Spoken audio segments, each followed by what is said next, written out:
Oke, lanjut ya. Tadi kita kepotong untuk di MSDS. Tadi saya mau lanjutin takutnya kepanjangan. Nah, tadi kan jika terjadi tumpahan B3, kita harus cek MSDS-nya. Nah, di MSDS ini nih ada 10 informasi utama sih. Ada informasi umum, komponen bahan berbahayanya itu ada apa aja, sifat secara fisikanya dia apa aja, kemudian dia mudah meledak atau terbakar atau enggak, dia reaktivitas sama apa aja, bahaya buat kesehatannya itu apa, prosedur pengumpulan, pengelolaan, dan pengolahan limbahnya bagaimana, kemudian cara pengelolaannya gimana, cara penanganan awal khususnya itu seperti apa. Jadi ada beberapa B3 yang harus ditangani dengan khusus, kemudian data transportasinya seperti apa. Nah, ini ada informasi wajib yang ada di MSDS. Nah, kalau kalian nanti di jalan-jalan ke pabrik, ke tempat B3, kalian pasti nemuin ini nih. Ada yang namanya MSDS Center atau tempat naruh MSDS. Nah, di sana sih biasanya kalau kita fokuskan, kita ngeliat di pojok kiri bawah ya, itu ada apa aja yang di checklist, dan di pojok kanan atas itu ada dia sifat bahan kimianya seperti apa. Itu yang harus kita perhatikan. Nah, ini pedoman kerja banjir. Kalau banjir nih terjadi di area kerja kita harus ngapain? Nah, kalau banjir ini sih biasanya bukan banjir bandang yang tiba-tiba langsung meluber atau meluap kemana-mana ya. Tapi ini kita asumsikan akibat dari kebocoran ataupun banjir yang biasa terjadi di area factory yang landai, seperti yang di factory yang dekat kantin ya. Itu kan biasanya landai tuh, terkadang airnya masuk ke dalam walaupun sedikit, tapi tetap kita buat pedoman kerja untuk penanggulangan kebanjiran. Jadi balik lagi ya, ini kan banjir yang dari hujan ya, bukan banjir yang karena luapan air ataupun bendungan yang jebol yang tiba-tiba jadi banjir bandang. Jadi kan kalau banjir bandang kan mendadak ya, tiba-tiba ada arus air. Kalau ini kan banjir akibat hujan, jadi kita bisa lebih ada waktu untuk melakukan penanggulangan ya. Jadi kalau ada banjir ataupun ada indikasi mau banjir, kita amankan nih aset-aset yang berpotensi akan rusak jika terjadi banjir. Kemudian matikan sumber listrik oleh tim pengaman aset dan mesin. Kemudian tutup sumber banjir ataupun kebocoran oleh tim damkar. Jadi tim damkar bantu ya untuk actionnya. Kemudian lakukan evakuasi jika diperlukan. Kemudian tim melakukan tugasnya masing-masing. Koordinator PGD hubungi ambulans ya untuk standby. Tapi biasa sih kalau banjir nggak akan sampai situasi yang akan menimbulkan korban sih, tapi tetap harus untuk standby jika terjadi banjir yang dirasa tidak memungkinkan untuk ditanggulangi oleh internal tim. Kemudian jika ada korban ditolongin oleh tim P3K, kemudian lakukan penyisiran area dan investigasi. Seperti itu. Untuk contohnya nanti saya share juga ya di grup WhatsApp. Nah, ini kalau terjadi banjir kita amankan aset-aset ya, seperti dokumen ataupun alat elektronik lainnya.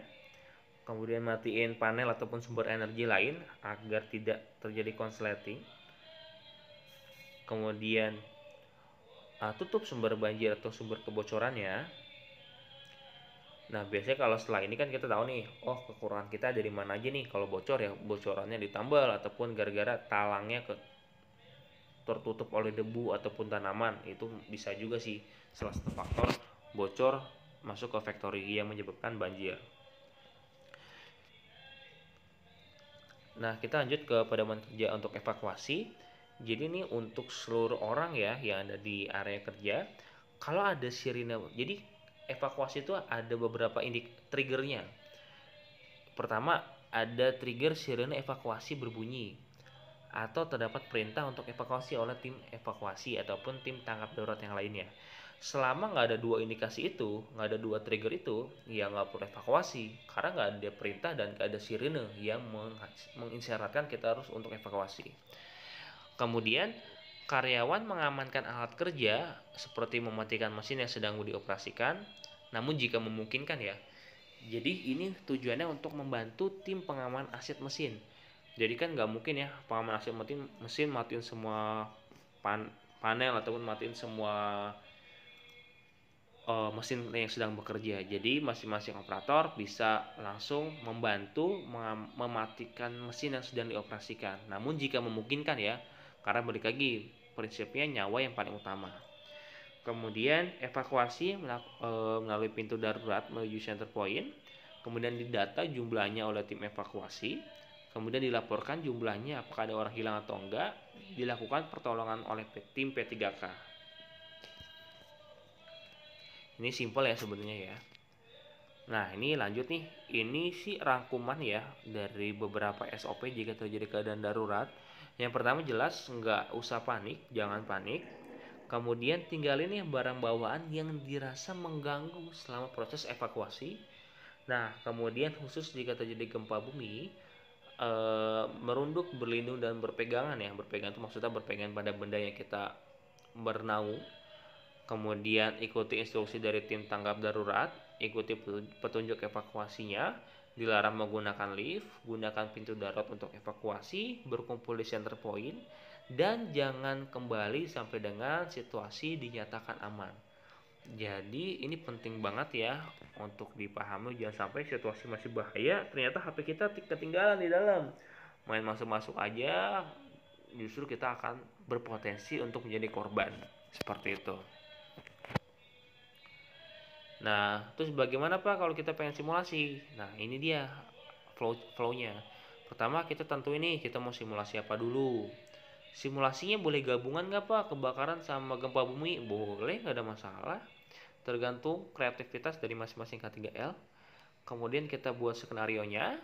Kita training dulu timnya, kita refresh sebelum melakukan simulasi.